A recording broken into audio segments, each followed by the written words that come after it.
Okay, what could this model afford with regard to our two problem sets that are highlighted? Well, let me suggest, first of all, you first have to be in the game to win the game. We have various hypersonic powered and unpowered boost glide and powered hypersonic programs.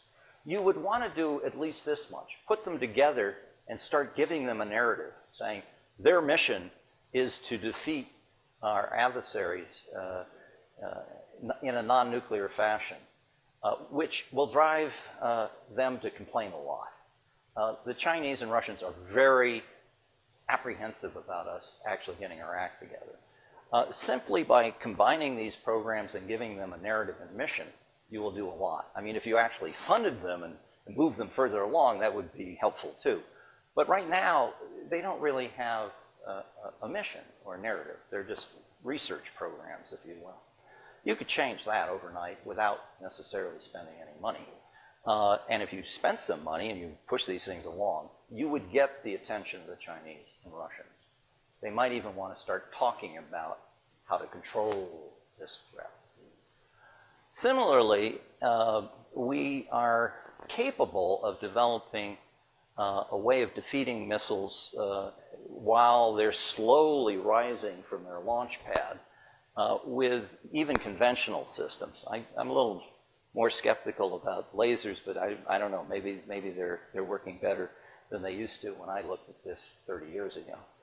But at a minimum, the ability to use a drone off a coast will at least work in the limited cases of a place like Korea, where you can hover over international airspace, over international water, and be near where the launch site is. You can't do that in the case of Russia, but you certainly could do it in the case of North Korea, and I think you could do it arguably over the Persian Gulf in the case of Iran or other countries in the Middle East. This could be developed. It is now, I suspect, going to be something that will be focused on. Why does that matter? Well, it may have something to do with getting agreements about certain kinds of limits on other kinds of missiles. We'll get to that in a moment. Okay, so let's talk about those limits. Now, you have to be a little suspect when the speaker is recommending something he proposed. My only apology in this case is I had a co-author. So it isn't just me. Otherwise, it would be more suspect. I think one of the things that we could do with regard to the Iranian missile threat, which is something which everyone is talking about having to address to fix the nuclear deal, is offer to do the following. France, EU, Russia, and China, and the United States should offer Iran and other Middle Eastern states space launch services. A lot of these missiles that are being launched are being explained as peaceful space satellite launchers. Yeah? Because what you need to launch a satellite is the same thing you need to launch a warhead. So it's a perfect, it may even be true, but it unfortunately is one of those stories where you have to wonder. We can eliminate that by saying, look, we'll offer to do that for you. And you don't have to take it from the United States. You can take it from the European Space Agency, or Russia, or China. They all offer these services. In exchange for a ban on the launch of space launch vehicles in the Middle East. The other thing is that you could say none of the countries that are going to be offering this launch service, Russia, France, China, anyone in the European Union and France, will export anything that's significant for helping someone make a large missile. Now, this may seem like a very bold thing to suggest, except for one thing. These services are already offered, and some Middle Eastern nations, including Iran, already use them.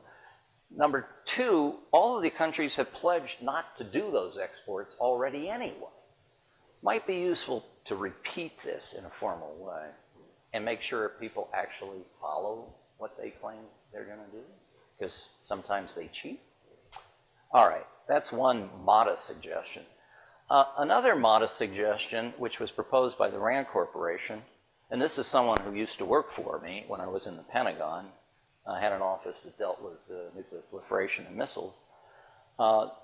Richard Speer. What we need to do is at least get agreement amongst the countries developing hypersonics, which principally is Russia, China, and the US, not to share the technology. I mean, put aside the idea of banning it. Good luck. Please don't see this spread, would be a start. There is precedent for getting agreements like this. There's something called the Missile Technology Control Regime, which the Reagan administration promoted in the late 80s. And it actually is an institution now that could be used partially to get this going.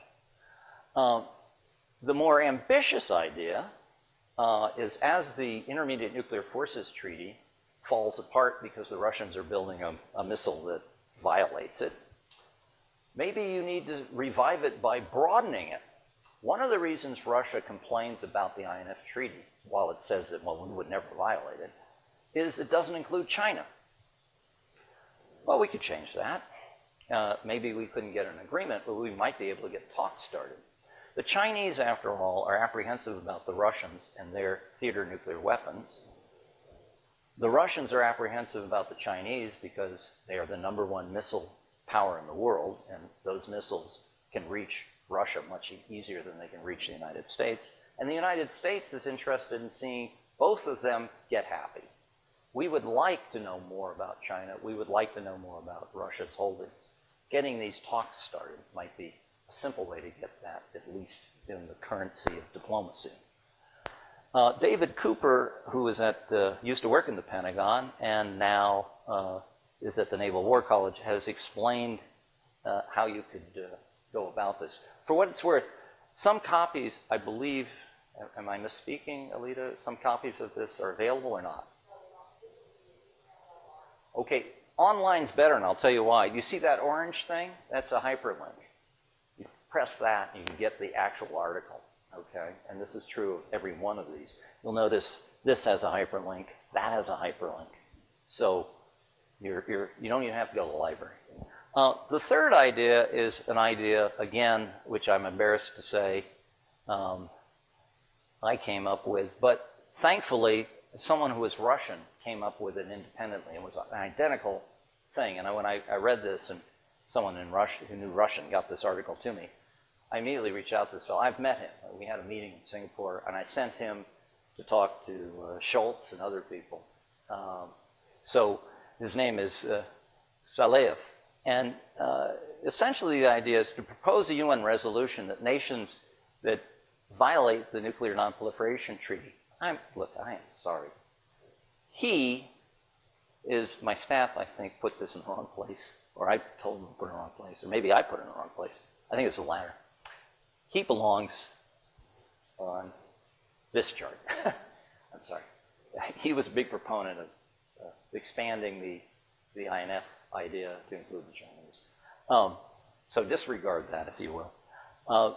Unfortunately, I'm the only one who proposed this. But now the Wall Street Journal and other prominent people who advise the administration like this idea propose a UN resolution that nations that violate the Nuclear Non-Proliferation Treaty may not launch nuclear-capable missiles outside of their airspace. And if they attempt to do so, these missiles may be neutralized within their airspace.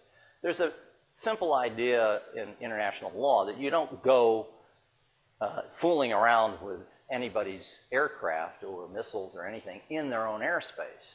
If you did boost phase, it may be possible to shoot it out of the air in the case of North Korea once it leaves the airspace of North Korea. But it would be easier, more certain, if you could destroy it before it left the airspace.